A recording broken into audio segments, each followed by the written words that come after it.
But it was a September to remember. I can't remember the last time I wanted something to be over so badly. But you know what September to remember is a play on in wrestling, don't you, Brian?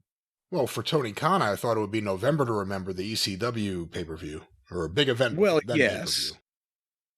And do you know where they got November to remember? Who originally, as relates to pro wrestling, came up with the concept or the tagline or the advertising slogan, November to remember? Who? Bob Caudle. Really? Bob Caudle came up with it in 1989. And we didn't do a video to November Rain for it or anything because November Rain had not been produced yet. But this was Flair was the booker. This was late September, early October, so I had just joined the creative team. But here's something about the ratings. It'll be more interesting probably than the AEW ratings. They were certainly more numerous back then. Now, again, we're used to the instant ratings and the instant quarter hours and minute by minute and this age group and these are the people that watched with psoriasis. They break it all down.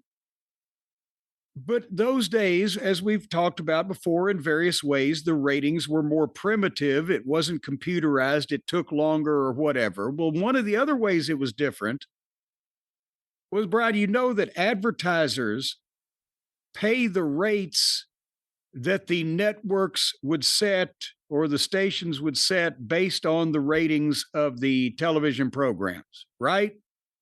Right. Well, it was most important in those days. Do you remember a phrase? It's probably been so long, a sweeps month. You remember that terminology? Of course, and that was a big time as a WWF fan growing up because when it was sweeps time, you actually got a couple main event matches for a few weeks on the show. Okay, well, there you go. Thank you very much for leading into this because this was the 1989 Turner Broadcasting had bought Crockett.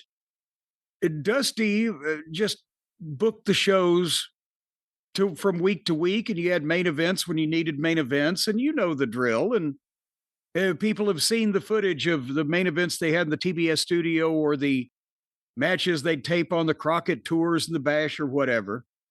But in those days, it was normal television not to have a competitive match. Like really, it was all mostly job guys and squash matches. And main event matches on TV were still, as you mentioned, kind of a novelty.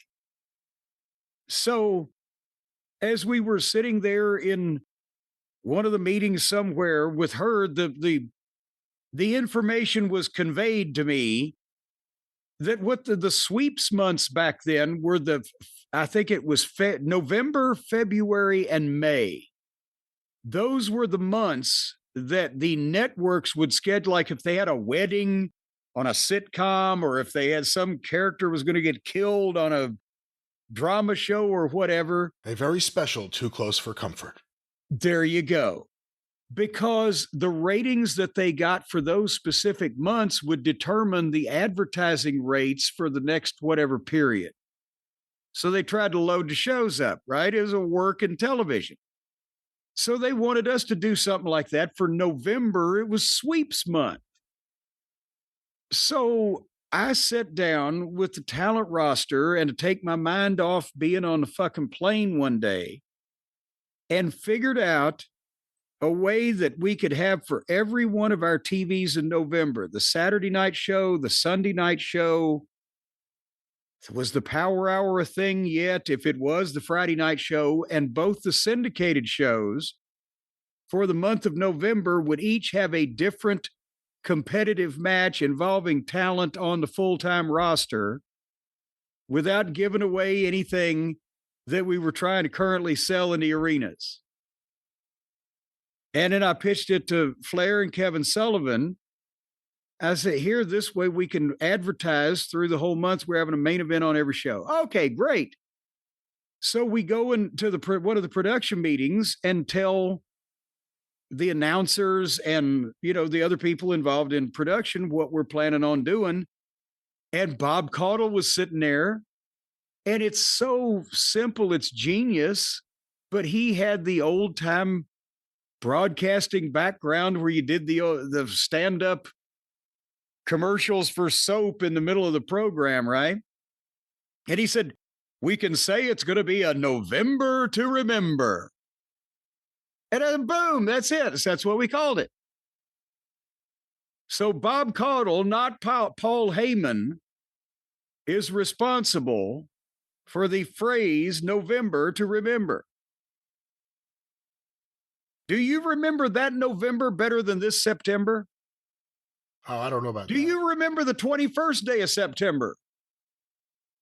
Because this was on the 17th. It was my birthday. They decided to give us an extra hour of this indie level dreck. Dreck is a word that's not used often enough, Brian Lass.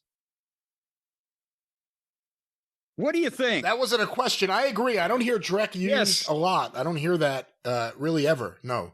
Well, the other question was that November in 1989 better than this September on God, AEW? Yes. Oh, God, yes. Of course, unfortunately, following this period of time was Jim Herd's 1990 to forget. But yes, November to remember was very good. 1990 for amnesia. All right.